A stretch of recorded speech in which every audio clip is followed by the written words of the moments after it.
Bueno, konta iguzu, ze suposatu duen premio honek zuretzat?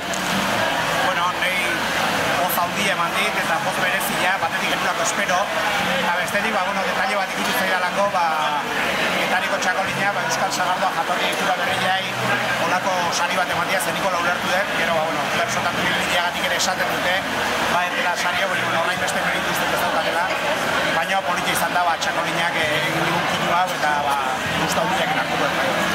Ze suposatu du getaiak zure bizitzan? Bueno, egile esan, getaia, herri zoragarri izatiaz gain, da, bisitari modun etorri izatiaz gain, badia hiru gai, getaiakin lotzen hauenak, ez neurri batian.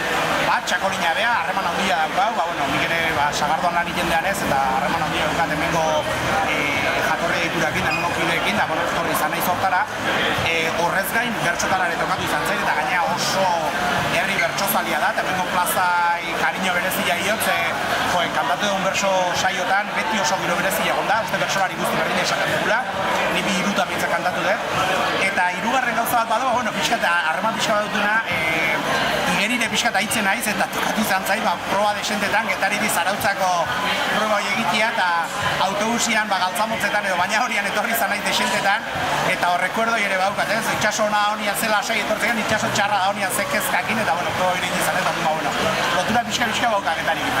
Eta 2018 honetan, txakolina edo Sagardoa?